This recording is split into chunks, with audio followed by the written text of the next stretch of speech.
मुखेल फळ आनी तुमच्या जिवाक समाधान मेळटलें। नियाळाक आदार।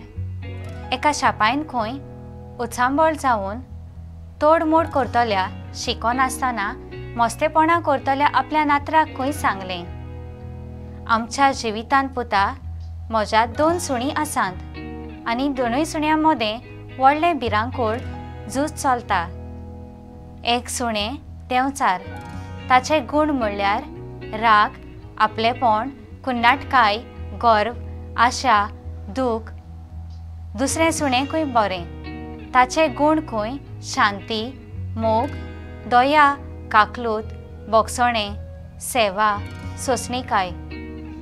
नातरान विचारलें खंय, जाल्यार शापाय त्या झुजांत खंयचें सुणें जिखता? तेन्ना शापायन ताका सांगलें, ज्या सुण्यांक तूं चड जेवण खाण घालता तें। खरेंच सर्वेस्पोर देव इसायासा वरवीं मनशाच्या जिवितांत वायटा आनी बऱ्या मदें जालोल्या झुजां विशीं सांगता। म्हजे सारको आनीक कोण आसा? हांवें तें मळब आनी प्रितूम रोचल्या। हांव तो पोदवेदार, जाल्यार तुमी म्हजी वाट कित्याक धरिनात? म्हजेर विस्वास दवरतल्यांक हांव समाधान दितां। शुभ वर्तमानान जेजू आपल्या शिसांक सांगता, सगलीं तुमी कश्ट करतात, जिवितांत बऱ्या आनी वायटा लागीं झुजतात तीं म्हजेशी येयात। बरें तें विचून काडात।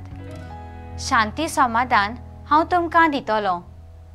खरेंच जिविताच्या झुजांत बऱ्याक ओत्मीक जेवण दिवंक वावुरल्यार देवाचे नेम आमी पाळूंक आनी जियेवंक पावतलीं।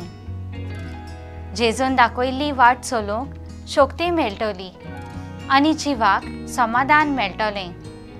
म्हजो थाराव म्हज्या जिवितांत सदांच बरें तें करून कुस्टवतल्या आत्म्याक समाधान दिवंक वावुरतलें।